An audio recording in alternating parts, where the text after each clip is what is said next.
Hey guys, what's up? This is me, DV, and I welcome you to our channel, United Chokros. We are back again, DV and AB, and please let us know how was AB's closing analysis show. We're going to do more of it. Thank you very much for all of your support.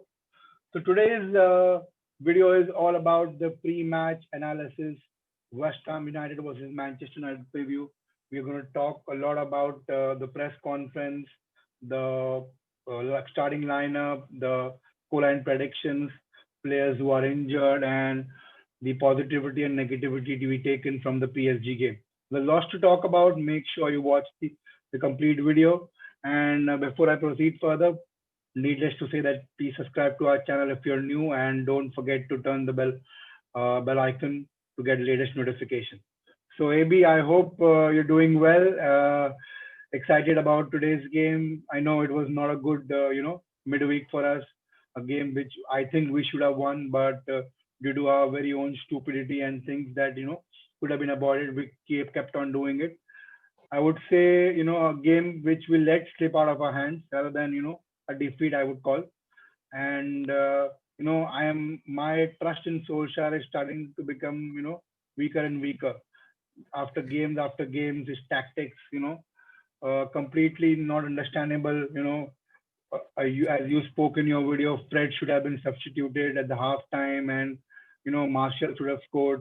A lot of things that should have been done were not done, and it was very irritating to see Manchester United lose when we could have easily won that game. So maybe what I want to talk about first is, as you might have seen his press conference, and Rashford is doubtful for the game. So how would that have an impact on today's game?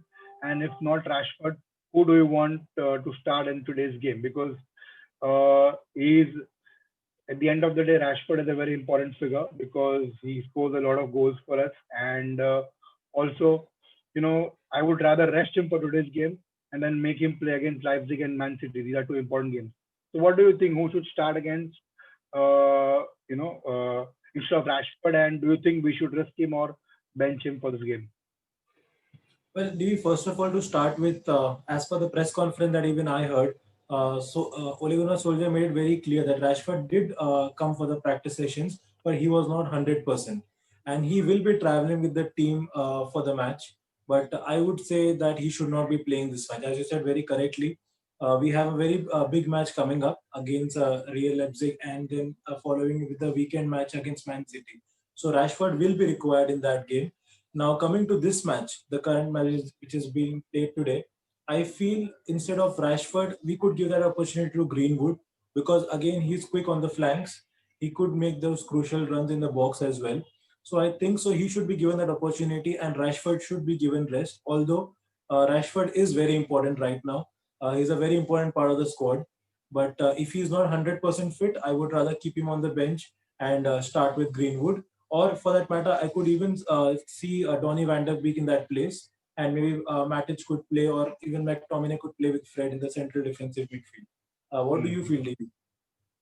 Now, I feel we should, have go with the diamond and play two strikers. We can play Cavani and Martial, and then Greenwood can come off the bench, or you could if we want to rest Martial because he's not in the form that he should be. We could play Greenwood and Cavani, and Greenwood can learn a lot from him because Cavani looks hungry for goals because I think he should have scored against PSG. It was bad luck. I mean, I hit the crossbar. I think he should have scored that goal. But yes, it was at times you tend to miss out the easiest of goals, and this is a very good chip, but unlucky for him and didn't go in. But the hunger, the passion is all there. So I think Cavani should start, and I think Greenwood can start with him if required. You can learn from him. Or as Martial is always there. I would rather have a diamond wherein we can give both Fred, and McTominay, and Donny van de Beek, all the three players a chance. Fred and McTominay are the two players Solskjaer always prefers to play week in week out to protect his defense. So you can do that. So and yes, right, as you rightly said, the Rashford needs to be rested because we have two crucial games against RB Leipzig and Man City. These are two crucial games, and this will, of course, will decide Ole Gunnar Solskjaer's future at Manchester United because the Ole out chants are getting louder and louder. and my trust in him is getting weaker and weaker game after game. I'm right here now. I'm at that point. One more loss, and I would hit out saying Ole out. But as much as it sounds easier, yeah, the club has gone through some tough times in this past 2 or 3 months. So I'm still ready to give him the benefit of a doubt, but then the result needs to be shown on the pitch. It's a very crucial part of the season. It's a do or die for us. And if you notice, if we win, the West Ham game today and the other results go our way, we could be in the top four today. So it all depends on how today's match is going to be very crucial. How we, come back strongly. If we can come back strongly from the PSG loss and turn things upside down and go on that winning run. If we can do that, then that's all fine. But then if it doesn't happen, it's going to look very bad. We're going to end up like 10th, 11th, and then a new manager will come. It's going to be things are going to turn ugly, which I don't want. So let's stay positive, and I hope we can win today's game easily. Now, AB, apart from the Rashford thing, you must have noticed that from today, a lot of Premier League clubs are welcoming back fans to the club. Around 2,000 fans in the West Ham Stadium for today's game. So yes, it will be an advantage for West Ham. It's what I feel because even though 2,000 fans is, there are some fans who will be cheering for the team, and of course, you rightly said in previous videos, fans do make a lot of difference. They tend to support you. They tend to cheer you up. Their voices and the support can help you raise your game. So do you think will this have a positive impact on our game, or do you think it will become difficult for us? Because Ole said that even though they're not our fans, at least the atmosphere would be there. So what do you feel? Well, in this case, it won't be that positive for us because they are going to be completely West Ham fans to start with. But keeping that aside, we also have to remember that Manchester will still not have fans even if we play at Old Trafford due to the Correct. COVID restriction. So we have to be there with a positive attitude, play strong, forget about the fans. Yes, they do make a difference, and we could see maybe we can see that in today's game when West Ham will be having a bit of positive attitude towards their game because of the fans. uh, I hope this COVID becomes normal, and we also have our fans back in the stadium. Maybe they can boost our players a bit. But sticking to today's match, yes, it does really make a difference. The fans do make an impact on the players. But for us, we just have to focus on our game because West Ham do have the fans do have the back of their sorry West Ham fans players do have the back of their fans, but unfortunately we don't. So let us stick to our plans and let Ole not give one more excuse that we did not have fans and that's the reason we lost the game. It's better we perform and win the game rather than giving excuses. What do you feel, David? Do you feel fans really make an impact on the game or it's just a talking point? No, I think yes, they do make an impact. Yeah, West Ham fans, will turn up and cheer that team. If they're 1-0 down, they'll raise their voices and they will motivate the team. This will help the team to play much better. At times, yet it does affect the team morale, and it helps you to make the those noises and those cheers can lead to one game changing moment, and we've noticed that happen in the past as well. So yes, but let's not use that as an excuse. It's like I said that we have to win the game, and there's no. It's not going to be an excuse if we lose this game because at the end of the day, our team on the paper is much stronger than West Ham United. Let's not remember. Yes, we didn't.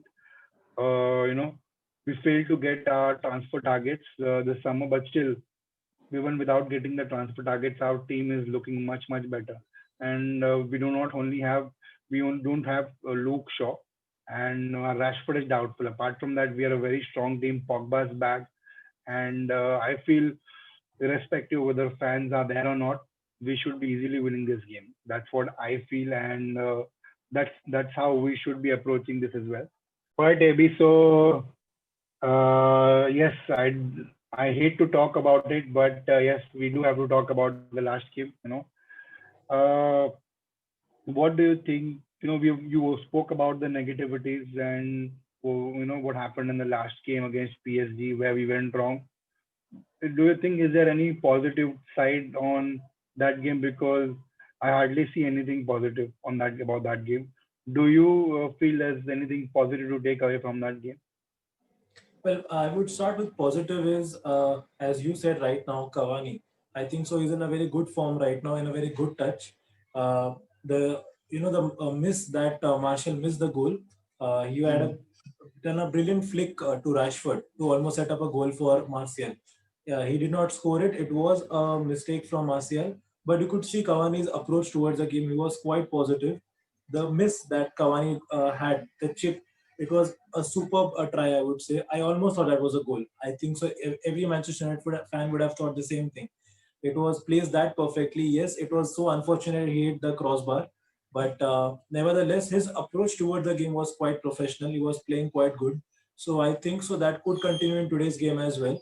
So the one positive I could say is Cavani. Bruno was always a positive for us, and I think so that positivity would continue. Uh, the second thing I would like to say, I somewhere feel we miss out on this, but Matic is overall having a very good season. Whenever he has started, he has played a decent game, I would say, not the best of his game, but a very decent game. So maybe I'm, expecting to see him in the starting lineup. But let's not forget, we have told one person a lot throughout this season, that is Paul Pogba. But in his last game, he almost scored a screamer. The volley that he hit, I thought for a minute that was a goal. It was just missing the goalpost, but it was a good shot. So I think so. If he's continuing the same form as he did in the last game, a small glimpse of him, but was good. So I could expect Pogba as well in today's game, and maybe he can fire in all cylinders. Maybe if Rashford is not there, I'm not sure if Pogba can be given the same position as that of Rashford, but maybe he can start the starting 11. I think so. That these are the three positives I could see. I hope Pogba does not disappoint me this time. I generally don't keep more of a trust in him, but I would like to keep it this time. So yeah, I would continue with these three strong positive points for me, DV. Do you see anything positive in the last game? Uh, I'll be honest here. Except for Edinson Cavani and maybe cameo by Donny Van de Beek, I couldn't see much of a positive.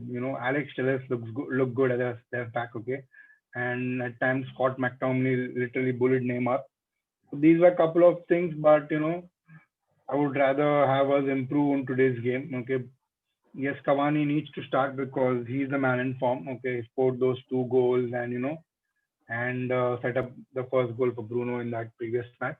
So Cavani needs to start. That's the biggest positive. And if he plays the way he played in the last two games, I think he can easily score a goal or two today and lead us to victory. So the important factor in today's game will be Edinson Cavani and of course our favorite Bruno Fernandes. Okay, and just to get you to the talking about facts, I don't think that matter much. But if Bruno scores today, it will be a record for a player, Manchester United player, to score six consecutive goals, away goals, six consecutive away goals. Currently, Dennis Law holds that record. So if Bruno scores today, he will break his record. I'm sorry, he'll equal his record. So let's see. Let's hope Bruno scores. We always want him to score because he's been kind of a uh, game changer for us since the time he's come at the club. So yes, talking about positivity, Edinson Cavani is the biggest positive, and that's something we can take take into today's game. If he starts today's game, like I said, he will score a goal or two easily. So now getting back to our favorite questions in the pre-match, your starting lineup, AB. What do you think would be Ole's starting lineup, and what do you think should be our starting lineup? I think so. Ole would again go with a defensive mindset. I don't know why do I feel always the same thing. He always does that. I don't see the approach that we have had as a Manchester United team. We always used to be on the counter attack. We always used to be in an attacking position. But nowadays, when I see it's only defense that we do. So I think so. He would not do something different in today's game. He would do the same thing. I would say. I would feel. So I think so. He would start with David De Gea at goal and Van Bissaka, Maguire, his favorite Lindelof, Alex Telles, McTominay. I think so. He would give a chance to either Pogba or Matic along with McTominay. then Martial, Bruno, Greenwood, and Cavani. But what I would like to change here, I would like to, this time I generally stick with what Ole does, here or one or two players here or there. But this time I would like to change a bit. So I would like to start with Dean Henderson on goal rather than David De Gea. Maybe he deserves a chance, DV. That is what I feel. So Dean Henderson at goal, Bissaka, Maguire, Lindelof, Alex Telles, and as I said, again I would like to give a chance to Paul Pogba. I hope again he does not prove me wrong. So Paul Pogba and McTominay as a center defensive midfielder, Martial, Bruno, and I would like to see Van der Beek attack. We have seen more of him in the defensive part. I would like to see him attack as well because in his previous press conference he has clearly mentioned he can play as a defensive midfielder and also as an attacking midfielder. So maybe Rashford's place could be given to Van der Beek and no doubt with Cavani at the at the forward position. What do you say, DV? For me, I think Ole Gunnar Solskjaer's starting lineup is going to be the same. I mean, he's going to go with the back four, the same back four and goalkeeper David De Gea and the Saka, Maguire, Lindelof, and Telles. He'll start with Fred and McTominay, or he'll start with Fred and Matic. The two defensive midfielders have to be there. Either going to be Fred and McTominay or McTominay Matic or Fred Matic. Two out of these three players will start. Bruno Fernandes as a number 10. Marshall on the left. I think Mata will be on the right, and Cavani will be the striker. That's what I feel will be his starting lineup. If you ask me, I would rather go with the diamond because that will allow Pogba and Van der Beek both to play. So you can have the back four will remain the same. You can have either Fred, McTominay, or Matic, whoever wants to play as a defensive midfielder. Then Van der Beek and uh, Pogba as two number 8s, and then Bruno as a number 10, and we can have Martial and Cavani playing as two strikers. So this is what I would want. I still like the diamond. At times it doesn't work for us, but I think that's the best formation with the type of players we have, with the squad depth and everything. That is the best option, and I think we can do better against West Ham away. The diamond midfield will allow us to play much better. And there's a good news. Mikel Antonio of West Ham, is the most influential West Ham player, is not playing today, is injured. So that's one good news because Antonio plays a lot of good part in scoring or setting up goals. So it's something good for Manchester United that he's not playing. But yes, I would coming back to starting lineup. My starting lineup would be the diamond and the play that I said. But knowing Solskjaer, he will go with a defensive mindset, and that's what Owen Hargreaves has said in his interview talking to BT Sky Sports, I think. He said that he done, Solskjaer sets up to defensive midfielders because he doesn't trust his centre backs. He doesn't trust Lindelof and Maguire to do the job, and you can't even blame him for that because he's trying to get the best out of the player that he has. He wanted a centre back in the summer transfer window. He was not given, and he's left with Maguire and Lindelof. Now, a lot of people would argue on this that we need to start Eric Bay and Axel Wanzebe, but Eric Bay, we all know how he is. He will either do some stupid error on the field or he will get injured. So, it's not one-off thing that's happened. It's repeatedly happening with Eric Bay. There's no doubting his talent and potential. He can be a world-class defender on his day, but those errors are becoming more consistent. That's something we don't want, from Eric Bay. And Tuanzebe is coming after a year's injury, so maybe Solskjaer isn't too keen on starting him that much and exposing him at this point in time. Maybe whatever his reasons is, right now his best centre back pairing is Lindelof and Maguire, and he doesn't trust them. And like you have told, I have said, most of the Manchester United fans feel the same way that we cannot win a Premier League title with these two centre backs. So let's hope that even with the defensive starting lineup that Ole will start, we can turn this into a win. Coming with that, I would like to ask you, AB, what is your scoreline prediction? What do you feel will be our final score? I think so. It would be a 1-0 for us. Mm-hmm. And most probably, I feel Cavani would score. I would not give this goal for Bruno. I'll keep it for Cavani. Mm. So 1-0 for Mm. me and Cavani scores. What about you, Davey? Yeah, 1-0 for me, and I think it'll be a penalty. Bruno Fernandes will score the penalty. That's how we'll win the game. That's how it's. I don't want to say this, but yeah, this is how it looks because it's now we all know that his job is on the line after the PSG loss. If he loses today and then if we don't have a good result against RB Leipzig, he could well be in the sack race. And after the Man City game, he could well be sacked. And it's not just Pochettino that we've been linked to Thomas Tuchel of PSG as well. We want him. Apparently, Manchester have made contacts with him as well. So yes, Ole knows all this. He must be reading the news and media. And like he said in the previous interview, one of the reporter asked him, "Is Manchester United job the most difficult job in the Premier League?" I feel that because you can be a manager of Barcelona, you can be manager of Real Madrid, Chelsea, Juventus, but you don't have to deal with that kind of pressure. The pressure you have as a Manchester United manager. Not a lot of people can cope up with that. We've seen two world-class managers fail. They tried their best. At the end of the day, they got a sack. So let's hope we can do much better with after today's game. I do not want us to win 1-0, but looking at the way we are playing and how Ole will set up his team, it looks like 1-0. Anything that you want to add up, baby? The only thing which I want to add up, DV, is that we need to be very focused on one thing right now. A win in Mm. today's game could make us, reach top 4 in the Premier League, and that's a big Correct, reach correct. for us. We Yes, started with being on number 14, and now we are trying for number 4. It's a kind of an achievement, not the end of the goal though. We have to go very strong till the end of the season. But let's focus on today's game. Let's focus on the win, especially focusing correct, on correct. a win and maybe a spot in the top 4 or maybe the starting top 5. That would be something which we did not expect looking at the Mm. starting of the season, but looks good now, and I hope it ends the same way. What do you feel, Devi? Yeah, yeah, absolutely. So if we win today's game, okay, can be 1-0 or 2-0, whatever the scoreline.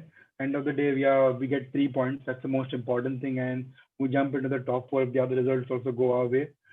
Most of the Premier League teams, the top teams are not doing pretty well. Liverpool, Leicester, Man City, everyone is dropping points. So if we can start the positive run from today's game, we can, I'm not saying we can win the title, but then yes, we can close in the gap between the top team. So guys, with that, I'll come to the end of this video. Before I end this video, today's questionnaire is, guys, please let me know if you think Ole Gunnar Solskjaer is the right man for the job after the PSG game. Do you think he should be given further chances or he should be sacked? Please put in answers in the comment section so that we can know your point of view. As I've always said, this channel is about more about you guys than the two of us. All right, guys, with this, I come to the end of this video. Please make sure to hit the like button if you like this video and let us know your feedback in the comment section. They're always appreciated. Thank you very much, AB, for coming on the show.